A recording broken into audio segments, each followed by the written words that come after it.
दोस्तों, दिल्ली का एक ऐसा भयानक एरिया, एक ऐसा रहस्यमय स्थान है जहां पर बहुत सारे कॉलेज हुआ करते हैं। हर कॉलेज में बहुत सारी लड़कियां और बहुत सारे लड़के पढ़ा करते हैं। दोस्तों, ऐसे ही उन्हीं कॉलेजों के बीच में एक कॉलेज में एक मास्टर जी एक स्टूडेंट को धक्के देकर के वहां से निकाल रहे होते हैं। लड़का जो विद्यार्थी होता है वो मास्टर जी के कदमों में गिर जाता है और कहता है कि मास्टर जी, मुझे 1 महीने की मोहलत दे दीजिए। मेरी जो बकाया फीस की राशि है मैं सूद समेत लौटा दूंगा। अब उसके बाद में मास्टर जी उसकी एक नहीं सुनते और उसे मारते हुए गेट से बाहर कर देते हैं। वो लड़का निराश और परेशान होकर के अपने हॉस्टल अपने कमरे में आता है और उसे बहुत ही ज्यादा चिंता हो जाती है। अपने भविष्य को लेकर उसे चिंता हो जाती है। अपनी गरीबी की वजह से उसे बहुत ही ज़्यादा चिंता हो जाती है कि मैं इतना गरीब और इतना परेशान, इतना मजबूर इंसान हूँ कि जो मैं अपनी कॉलेज की फीस नहीं जमा कर पा रहा हूँ। अब दोस्तों, ऐसे ही उसे रात हो जाती है और उसे रात में भी नींद नहीं आती है। उसके घड़ी में लगभग 12 से 1 बजा हुआ होता है। तभी वो अपने छत के दूसरे फ्लोर पर रहता है और वहीं अपने पीछे खिड़की से देखता है कि एक बहुत ही बड़ा खंडहर, जो कि पहले एक कॉलेज हुआ करता था, उस खंडहर के दूसरे फ्लोर पर ऐसा उसे प्रतीत होता है कि जैसे सफेद सा सूट सलवार पहनकर एक बहुत ही खूबसूरत सी लड़की श्यामपट्ट पर कुछ लिख रही होती है। ऐसा लगता है कि उसके पीछे बहुत सारे बेंच और बहुत सारे डेस्क लगे हुए हैं जिस पे बहुत सारे बच्चे पढ़ रहे हो। दोस्तों, इस भयानक मंजर को देख करके वो विद्यार्थी डर सा जाता है, वो चौंक जाता है, उसके पैरों तले जमीन खिसक जाती है। वो सोच में पड़ जाता है कि बताइए भला ऐसा कौन सा कॉलेज है जहां पर रात को पढ़ाया जाता हो। लेकिन वो आनन फानन में नीचे उतरता है और उस खंडहर के पास में जाना चाहता है। लेकिन चारों तरफ से चार दीवारी होती है और चार दीवारी के बीच में एक गेट लगा हुआ होता है और उस गेट में एक बहुत बड़ा सा ताला लगा हुआ होता है। वो सोचता है कि जब छुट्टी होगी तो मैं उस मेम साहिबा से पूछूंगा कि क्या राज है जो वो रात को पढ़ाती हैं। दोस्तों, उसके बाद में जब गेट नहीं खुलता है तो वो जो विद्यार्थी होता है, जो कॉलेज से निकाला गया था, वो गेट पर चढ़ करके चार दीवारी को डाक करके खंडहर की टूटी फूटी सीढ़ियों से चढ़ते हुए जब वो दूसरे फ्लोर पर जाता है तो उस सफेद से सूट सलवार पहने हुई लड़की को सर से पांव तक देख करके वो जो विद्यार्थी होता है वो एक ही पल में दीवाना हो जाता है। खूबसूरती की कोई मिसाल नहीं थी। ऐसा लगता है कि जैसे कोई ऐसी महिला हो जिसकी खूबसूरती भगवान ने चुन चुन करके बनाया हो। दोस्तों, वो जो लड़का होता है, जो विद्यार्थी होता है, पहले तो जाता है उस मेम साहिबा से कहता है कि मेम साहिबा, मैं आपसे ये पूछना चाहता हूँ कि क्या मुझे भी आपके कॉलेज में एडमिशन मिल सकता है। वो कहती है कि क्यों नहीं मिल सकता है। फिर लड़का एक प्रश्न करता है कि मेम साहिबा, मैं एक बात ये पूछना चाहता हूँ कि भला ऐसा कौन सा कॉलेज है जहाँ रात को पढ़ाया जाता है। क्या ऐसी मजबूरी है जो आप बच्चों को रात के समय में पढ़ा रही हो, और वो भी एक टूटे फूटे खंडहर के अंदर। लेकिन वो जो महिला होती है, पहले तो वो लड़की उस विद्यार्थी को घूर कर देखती है और कहती है कि मैं इन बच्चों को निःशुल्क पढ़ाती हूँ और मैं रात दिन में कहीं और पढ़ाती हूँ और यहाँ निःशुल्क पढ़ाती हूँ, इसीलिए रात में पढ़ाती हूँ। निःशुल्क की बात सुनकर वो कहता है कि मैम साहब, तब तो आप मेरा भी एडमिशन जल्द से जल्द कर लीजिए, क्योंकि मेरे पास फीस देने के हिम्मत नहीं और फीस देने की औकात नहीं है। इतने पर वो जो रात के अंधेरे में पढ़ाई करा रही लड़की जो होती है, वो उस विद्यार्थी की कलाई को पकड़ती है और अपने ऑफिस के अंदर ले जाती है और कहती है कि आज मैं तुम्हें इस जगह की सारी प्रोसेस समझाती हूँ।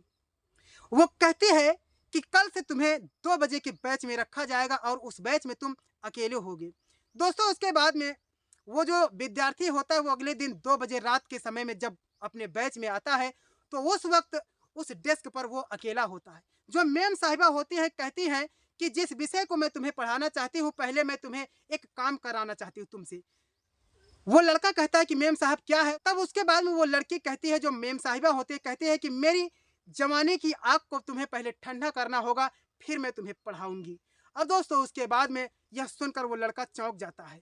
तो वो कहती है लड़की कि तुम हमारे साथ इस तरह से करो कि मुझे खुश कर दो, उसके बाद मैं तुम्हें पढ़ाऊंगी। दोस्तों, उसके बाद में वो लड़का वो मैडम के साथ में उस ऑफिस के अंदर उनके बदन से सारे कपड़े उतार देता है और उसके बाद में उस मैडम के बदन के साथ इस तरह से करता है कि मैडम जो रात की मैडम थी, जो रात की रानी थी, वो उस विद्यार्थी की दीवानी हो जाती है। हर रात वो महिला जो रात के समय में पढ़ाया करती है, पहले 1 घंटे अपने बदन को उस विद्यार्थी को परोसा करती है, उसके बाद में फिर वो उसे पढ़ाया करती है।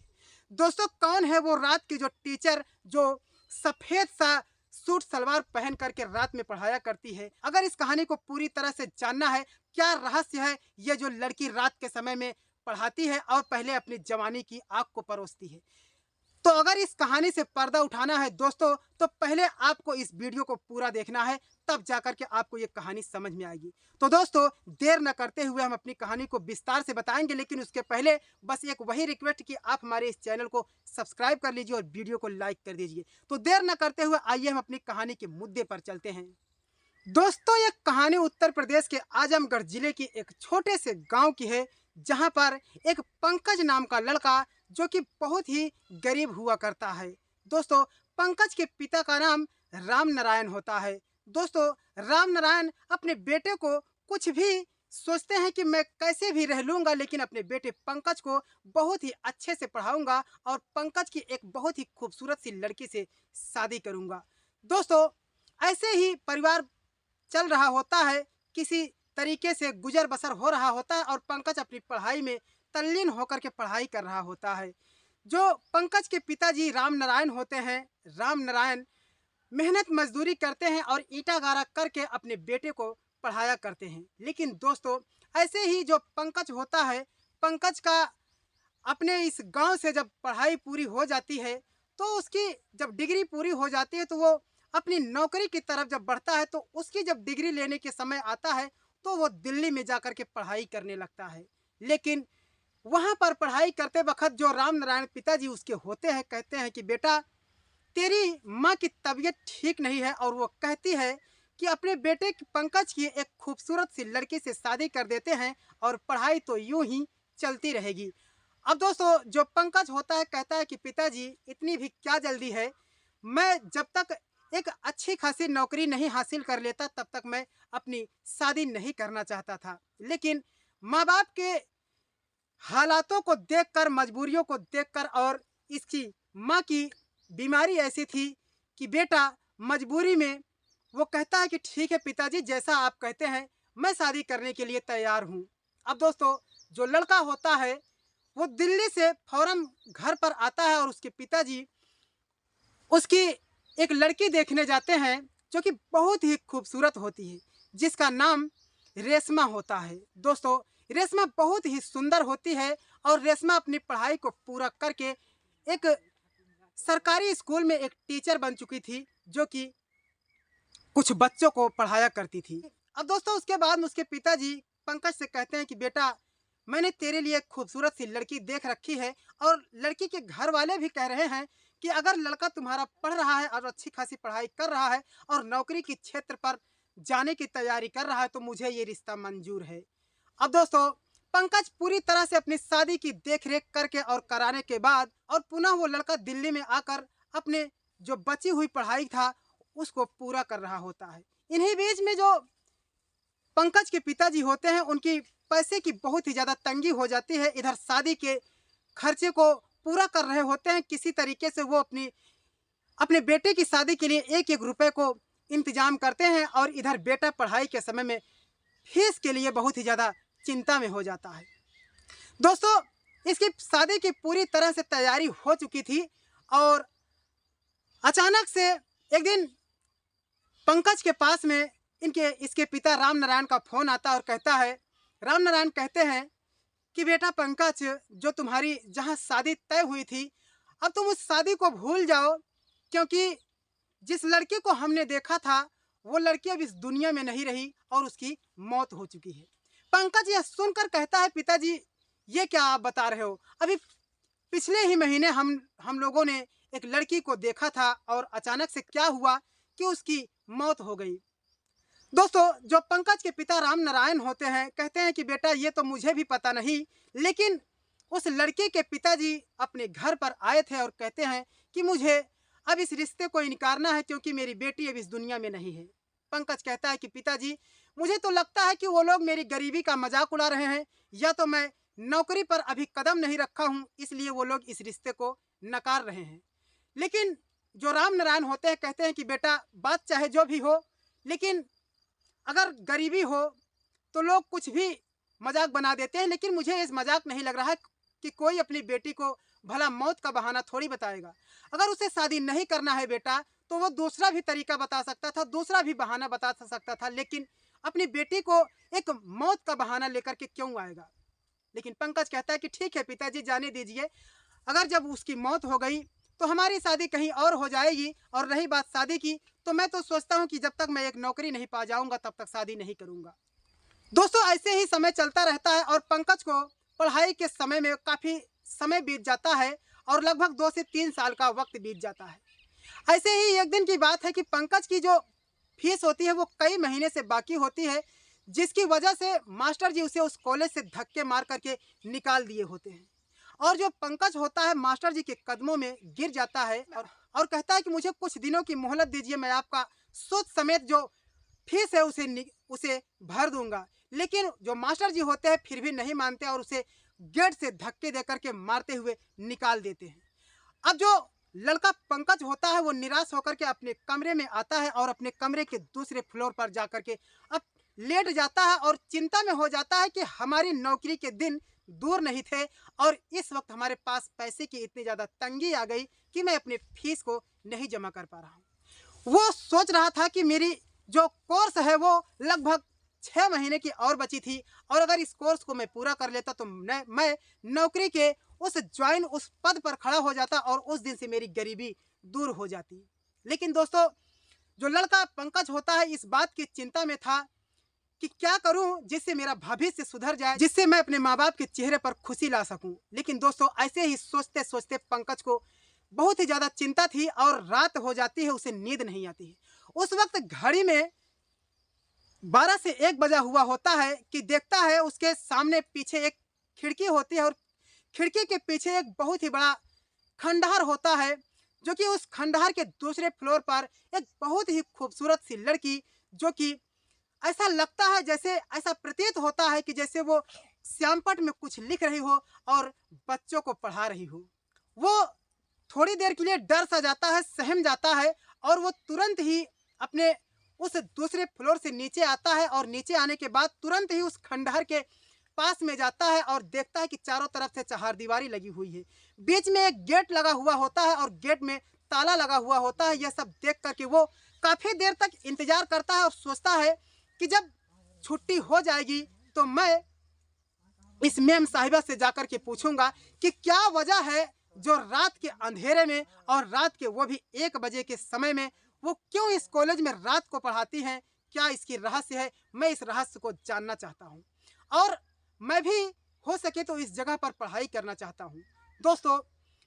लेकिन काफ़ी इंतजार करने के बाद जब गेट नहीं खुलता है तो वो लड़का गेट की चहारदीवारी से चढ़ करके टाँग करके जब जाता है तो टूटी फूटी सीढ़ियों को और गलियारे के अंदर से वो अंधेरे के रास्ता को पार करते हुए चीरते हुए जब वो दूसरे फ्लोर पर जाता है तो उस महिला को देख करके, उस लड़की को देख करके मस्त हो जाता है।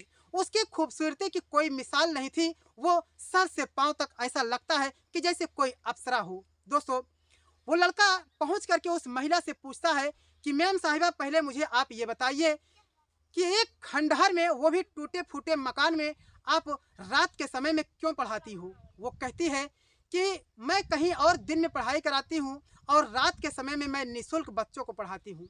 निःशुल्क का नाम सुनते ही वो लड़का कहता है कि मैम साहिबा मैं भी एक कॉलेज से निकाला गया हूँ, अगर निःशुल्क की पढ़ाई पढ़ाती हो आप तो मैं भी आपके इस कॉलेज में एडमिशन लेना चाहता हूँ। यह सुनकर मैम साहिबा कहती हैं कि तुम्हें 2 बजे के बैच में पढ़ाया जाएगा, वो भी एकांत में, वो भी अकेले में पढ़ाया जाएगा। अकेले का नाम सुनकर जो पंकज नाम का विद्यार्थी होता है वो डर सा जाता है। वो कहता है कि ठीक है मैडम जी, मुझे तो पढ़ना है, चाहे अकेले में पढ़ाओ या फिर कुछ लोगों के बीच में पढ़ाओ। दूसरे दिन जब वो लड़का आता है 2 बजे के बीच में तो मैम साहिबा उसके कलाई को पकड़ करके अपने ऑफिस के अंदर ले जाती हैं। कहते हैं कि बरसों से मेरी जवानी में लगी हुई आग है, पहले इसे तुमको ठंडा करना होगा, फिर मैं तुम्हें पढ़ाई पढ़ाऊंगी। अब दोस्तों यह सुन करके पंकज बहुत ही ज़्यादा चिंता में खो जाता है। वो कहता है कि ये क्या बात हुई मैडम जी, लेकिन वो कहती है कि यदि तुम ऐसा नहीं करते हो तो तुम इस खंडहर के बीच से बाहर नहीं जा सकते हो, और अगर बाहर गए तो वो तुम्हारी मौत होगी। और दोस्तों यह सुन करके वो पंकज नाम का लड़का कहता है कि ठीक है मैडम जी, अगर आपकी यही इच्छा है तो मैं आपकी जवानी को शांत कर दूंगा। दोस्तों वो लड़का एक कमरे में जाता है और मेम साहिबा के बदन के कपड़े को उतार फेंकता है और रात की रानी के साथ में इस तरह से हैवानियत करता है कि वो रात के समय की जो टीचर थी वो मस्त हो जाती है और उसके उसके इस हरकत से खुश हो जाती है, और उसके बाद में 3 बजे की रात से उसे कॉलेज में एडमिशन देती है और पढ़ाने लगती है। इसी तरह से वो मेम साहिबा हर 2 बजे रात पहले उसके साथ में जिस्मानी संबंध बनाती है और उसके बाद में फिर उसके कोचिंग पढ़ाई कराती है। दोस्तों उसके बाद 6 महीने तक वो लड़का इसी तरह से काम करता है और अपनी नौकरी के पद पर खड़ा भी हो जाता है, क्योंकि वो जो रात की महिला थी, जो रात की लड़की, जो टीचर थी, वो हर तरीके की पढ़ाई पढ़ाया करती थी। दोस्तों जब वो लड़का यह सब पढ़ाई पढ़ने के बाद जब नौकरी के क्षेत्र में चला जाता है तो वहाँ उसका एक दोस्त होता है। उस दोस्त से वो अपनी सारी बात बताता है कि यार मैं एक रात के समय में पढ़ाई किया था, पूरा कॉलेज से मुझे निकाल दिया गया था क्योंकि मेरे पास फीस नहीं थी। जब इस रहस्य को बताता है कि मुझे रात में एक महिला होती है जो एक खंडहर के बीच में पढ़ाई थी, जो मेरी बची हुई पढ़ाई थी वो मैं एक खंडहर के बीच में पढ़ा था। दोस्तों यह सुनकर वो लड़का कहता है कि कौन सा खंडहर। जब वो बताता है और जब दिखाता है, कहता है कि ये पहले एक कॉलेज हुआ करता था और आज ये एक सुनसान खंडहर बन चुका है। आज इस जगह पर कोई जाने से डरता है, और वो भी तुम रात के समय में। तुम्हें कौन पढ़ाती थी? वो डर सा जाता है, लेकिन वो कहता है कि नहीं यार, रात के समय में आज भी मैं उस लड़की से, आज भी उस महिला से मिलने जाता हूँ। यह सुन करके वो लड़का कहता है कि नहीं यार, वो कोई भूतनी या कोई डायन या कोई आत्मा थी। यह सुनकर वो लड़का कहता है कि ऐसा नहीं हो सकता है। दोस्तों दूसरे दिन वो लड़का कहता है कि मैं भी तेरे साथ चलना चाहूंगा और उस मेम साहिबा से मिलना चाहूंगा। दोस्तों जब वो लड़का दूसरे दिन अपने इस दोस्त को लेकर के जब पंकज जाता है उस खंडहर के बीच में, तो वो मेम साहिबा जो होती है वो उस दिन नहीं दिखाई देती है। अब जो पंकज होता है, पंकज भी डर सा जाता है। पंकज के साथ में जो उसका दोस्त होता है, जो वो भी नौकरी के जगह पर जा चुका था, वो उस छत पर जब चढ़ा था तो वो टूटी फूटी सीढ़ियों और गलियारों के बीच में से, टूटी हुई दीवारों के बीच में से जाता हुआ वो उसे डर लगता था रात के समय में। वो कहता है कि यार हमें तो लगता है वो कोई भूत है। और जब वो बताता है कि तुम्हें अगर विश्वास नहीं होता तो मैं तुम्हें बताता हूँ, आज से 3 साल पहले एक लड़की का इस कॉलेज में मतलब भर्ती हुई थी, और वो एक टीचर थी जो कि बहुत ही अच्छी पढ़ाई कराती थी और छोटे बच्चों को पढ़ाती थी।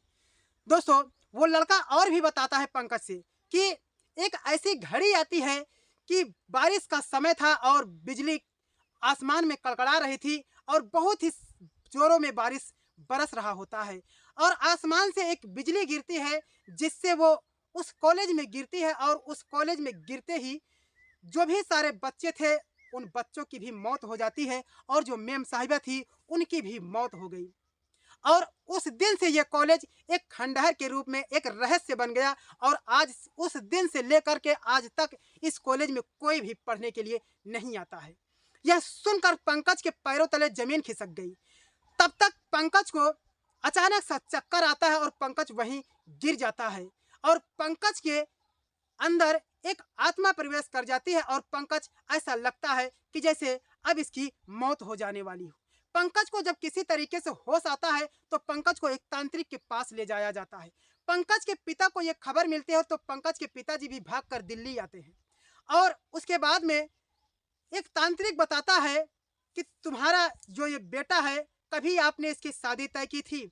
उसके बाद में वो कहते हैं कि हाँ। उसके बाद में वो जो तांत्रिक होता है उस जो आत्मा होती है उसे प्रकट करने की कोशिश करता है, लेकिन जब वो आत्मा उसके शरीर से बोलती है और कहती है कि मैं इस लड़के का जान नहीं छोड़ना चाहती हूँ, मैं इस लड़के को अपने साथ ले जाना चाहती हूँ, क्योंकि आज से 3 साल पहले मेरे इससे शादी हुई थी। दोस्तों यह सुन करके उसके पिताजी डर जाते हैं।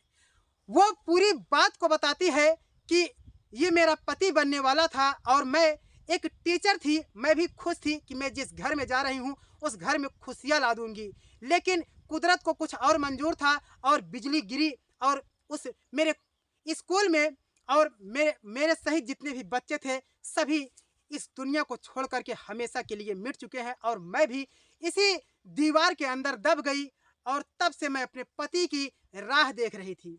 दोस्तों, वो कहती है कि जब तक मेरे वो कहती है कि जब तक पंकज के साथ मैं 7 फेरे नहीं ले लूँगी, तब तक मैं इस शरीर को नहीं छोड़ूँगी और तब तक मेरी आत्मा को शांति नहीं मिलेगी। दोस्तों, उसके बाद में पंडित को बुलाया जाता है रात के समय में, जो वो पंकज होता है और उस आत्मा के साथ में उसका 7 फेरा लिया जाता है। लोगों को सिर्फ़ और सिर्फ़ पंकज दिखता है, वो आत्मा नहीं दिखती है और जो तांत्रिक होता है उसे तो आत्मा साक्षात दिख रही होती है। दोस्तों, किसी तरीके से ये शादी हो जाती है और उसके बाद में पंकज को वो जो आत्मा होती है हमेशा-हमेशा के लिए छोड़ कर के चली जाती है और कहती है, आज के बाद मुझे मेरी आत्मा को शांति मिल गई और आज के बाद पंकज से कहती है कि मैं आज से इस खंडहर में कभी पढ़ाने के लिए रात में नहीं आऊँगी। वो कहते हैं कि जो भी हमारे बच्चे थे पढ़ने वाले, सब एक आत्मा थे और सब एक भूत योनि में थे।